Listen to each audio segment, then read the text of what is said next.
Hey everyone, Tankenstein here. In this video, I've got your very first gameplay and overview straight from the Firebirds dev server for the F-15E Strike Eagle. This is a currently rank 8 battle rating 13.7 in air RB, 12.7 in ground RB strike aircraft in the American Air Tech tree. As you can see, it sits here right at the very end of the strike line, even after the F-111F. So this vehicle is pretty damn serious. Now, if you're wondering what the big differences are between this and the F-15C MSIP-2, well, there's not really all too many. I mean, there's some aesthetic differences. For example, there is a two-man cockpit, as you can see with the F-15C, there's one, and with the E, there's a two-man cockpit, but that's pretty much it insofar as physical appearances are concerned. There's not really all too much of a difference here. Heck, even the stat card, at least as of right now, is identical to the F-15C. As you can see, all the same stats. Now, bear in mind that every single thing that you see here on the dev server is subject to change up to and even beyond the release of the major update, so these things might change, but for now, they are pretty much the same. Now, the big differences here between the F-16C and the F-15E are going to be in its armament. So these are the mods for the F-15C. Of course, pretty balanced between air and ground. With the F-15E, you get a whole lot more ground attack capabilities. So let's go ahead and just look at all this real quick. And you actually have the same exact amount, more or less about the same exact amount versus aircraft, which is pretty damn good. You know, you have 8 AIM-120As, you have the same amount of AIM-7Ms, AIM-9Ms, and Ls, but when it comes to ground attack, you can have the Lantern, you can have the GBU-24 Paveway 3, which is a 2,000-pound laser-guided bomb, you can have freefall bombs, you can have, I believe there's an airburst bomb somewhere around here, you can have a whole bunch of things. Yes, you have some Mark 84 air bombs, which is just crazy. You have a whole bunch of things here. And you also have the GBU-39Bs, which are GPS-guided bombs, and they can basically fly for a hell of a long distance. And you also have IR-guided bombs, 2,000-pound IR-guided bombs, plus, of course, AGM-65Ds and AGM-65Gs. So there's just a whole bunch going on here. Most of it's laser-guided, though, of course, you also have the GPS-guided options as well, which are essentially fire and forget, but unfortunately, they do not actively track the enemy, so you have to kind of contend with that. And, of course, you also have your standard ATGMs, which are really, really good. So as I said, let's get into a match, see what we could do with this thing. Again, when it comes to air-to-air, it's going to be more or less very similar to the F-16C, or F-15C rather, MSIP-2, so you can't really expect all too much different, but when we go and attack ground targets, you'll see a big difference. So as I said, let's get into it. Now, unfortunately, when it comes to the cockpit of this thing, as you can see, it says cockpit has not been downloaded yet, which means that that is not readily available in game, which kind of sucks, but you know what? It could be a little bit worse. So we do have our AIM-120s. Typically, I like to launch them a little bit closer than 30-ish kilometers, but screw it. Let's go ahead and just start launching them. Hopefully, we can get ourselves some hits at this distance. I did equip 2 AIM-9Ms. I know a lot of people are probably going to have a problem with that, but I really don't care. You know, at the end of the day, I'm here to kind of show you guys the capabilities of these aircraft. I don't think that's an actual target, is it? Okay, that's a missile. I'm here to show you guys the capabilities of these aircraft, and you know everything that you can more or less expect with them. So let's go ahead and just launch. I guess actually, you know what? Oh, good, I got a kill. So I'm gonna go ahead and just drop down here, cut off the TWS. Do not want that on. At least presently, we have another hit, maybe? Nope. Okay.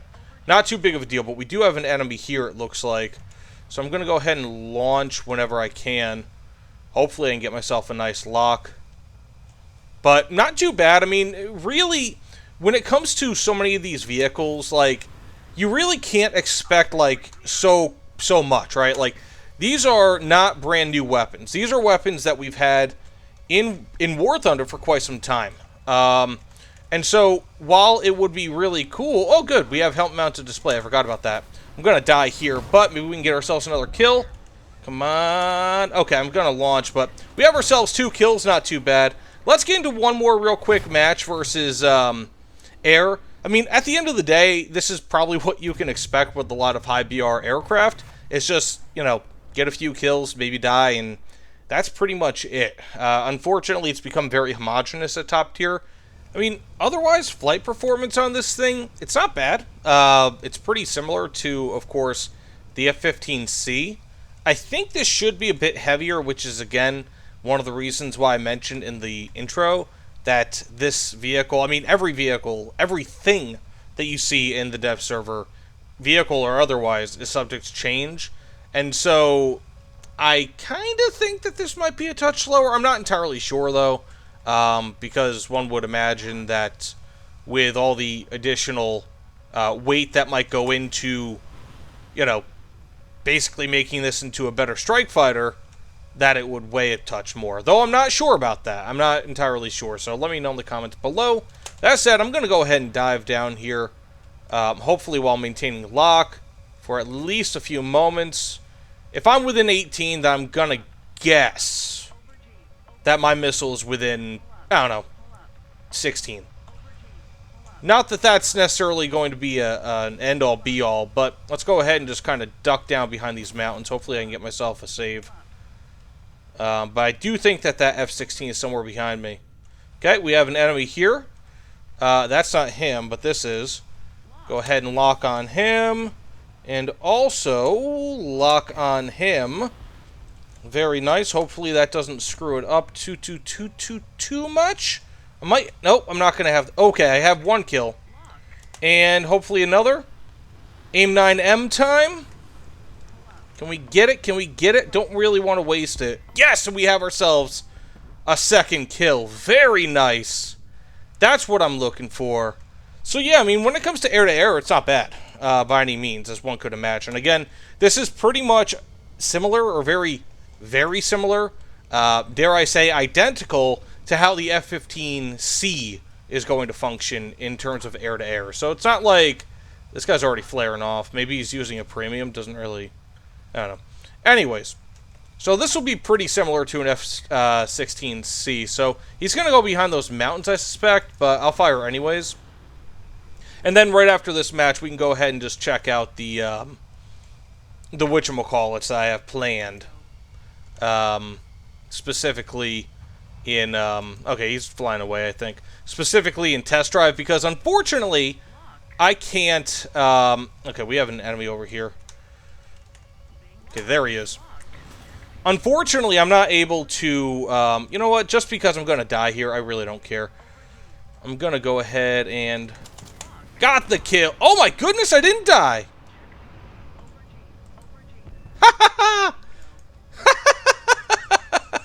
Okay, so basically okay, now I might die. But basically what's going to happen is, I could show you in test drive the various capabilities of this thing, because again, I cannot play this versus ground targets in like ground RB as a CAS aircraft in the dev server. So, that said, let's go ahead and get into test drive, and I will show you the ridiculous CAS capabilities of the F-15E. This thing is bonkers. Also, look at those effects. Looks great. But a little janky because I was crashing. So here we are in test drive again. I cannot play ground RB with CAS aircraft of my choice. So we are going to test this out in test drive, but thankfully test drive is so much better now. Also, the afterburner effects are not working. So I have 20 GBU-39 glide bombs, and I'm just going to show you guys how freaking devastating these things are. I do have the Lantern targeting pod, in case you're wondering. These are GPS-guided glide bombs. So basically, they're fire and forget, but that also means that they do not track moving targets. So each time that you see me basically targeting one of these things, you are seeing me release a glide bomb, so to speak. So we also have this destroyer, which I'm going to just launch the remaining 6 on because I can. So you're going to see on the bottom right in a few moments, pretty much all of these vehicles be destroyed. It's completely crazy. Now, these bombs are pretty weak. They only have something like a 27-ish. I think, yeah. Okay, there we go. Boom, boom, boom, boom. Just one by one. It's absolutely bonkers how effective these things can be. And so, while they're not, like, they're not laser guided or anything like that. In a way, versus SPAA, they could be extremely effective because they have such a long range. They're extremely maneuverable, believe it or not. I mean, relative to what you might expect such a weapon to be, being that they are glide bombs, they are actually very maneuverable. So you can actually launch them at like long distances, relatively close distances, and all that. And being that SPAA tend to like to stay at their base, you can pretty much just kind of cover their base, or just kind of target an SPAA with one of them and probably get a kill, which is really, really nice. Now we're going to go ahead and switch over to the AGM-65G here, and as you can see, I have thermals. Now this is the lantern targeting pod. I'm going to go ahead and target that fast attack craft there. And now we have a destroyer. Probably should just be going after actual... Ooh, I don't know what the hell that's targeting, but I'll go ahead and launch on him. And then we're going to go ahead and launch on whatever the hell this is. And it's just so great, like the ability of this vehicle to pretty much do whatever you want. It is extremely capable. We have, what, I think 1 or 2 going towards him. And we have a target destroyed. So, I mean, overall, this thing has a lot of what you've probably seen before.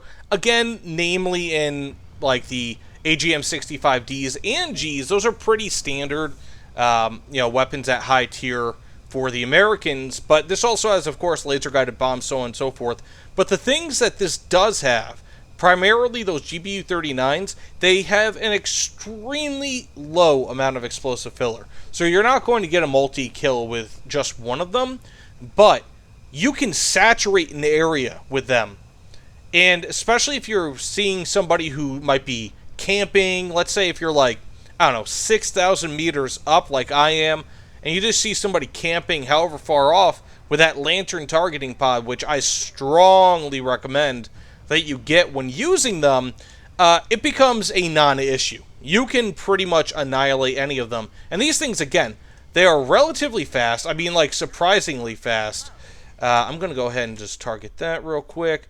Drop 2 on that. And like I said, you can kind of just drop them wherever. And I have no doubt that I should be able to hit that target way off there. I'm dropping 2 on each of them. Now, again, we're going to go ahead and just drop a few on this formation of tanks. 1, 2, 3, 4.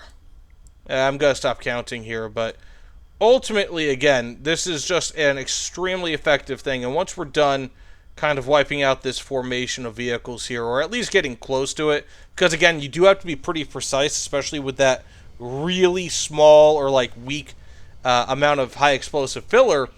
But otherwise, you should be able to actually destroy them pretty damn well. And I'll go ahead and lock on and also fire with the AGM-65G there. And let's go ahead and see what we could do. Then I'll go ahead and fire maybe on the... there are some moving targets somewhere around here. I forget exactly where, but we should be able to start seeing some kills in a few moments. Oh, there we go. There we go. You gotta love it. You gotta love it. It's just beautiful. Oh my... Okay, that's not a good hit. Whatever, no biggie. But that's pretty much it. I mean, in my opinion, if you look at the Su-34 with the Groms, those are, again, in my opinion, much... Let's go ahead and just launch a bunch of these simultaneously. Those are, in my opinion, much, much, much better than an individual GBU-39. They are way better. They can go up to Mach 2. They can, they have much higher explosive filler content, like 10 times as much. Maybe a touch more even. They have a 120-kilometer range. They're rocket-propelled, so they're not really as reliant on your own altitude in order to actually get them range. So they have a lot going for them. And they are just, I mean, these gnarly, incredibly powerful these incredibly powerful things that also have ridiculously good maneuverability. So, in general, I'm looking at it like these are good in a way. They're not nearly as powerful as the Groms, but they still have their place. And I feel like, in some instances, they could end up being a lot better than the Groms could ever be, because you can attack multiple targets at once. And if you don't really have to worry about somebody moving, and if you can be precise with it, then these could actually end up being a bit better than the Groms. But we'll have to wait and see.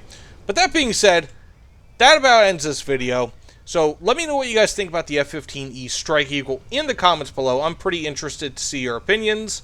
Again, I mean, this thing can pretty much do what the F-16 or F-15C can do, except this has substantially more ground attack capabilities, which is just very impressive in my opinion. You gotta love it in my mind. It's just so wonderful to have something that's pretty much as good as something else in terms of air-to-air, but it's just way more powerful otherwise. So, with that said, again, thank you for watching, and I will see you all on the other side. Take care, everyone.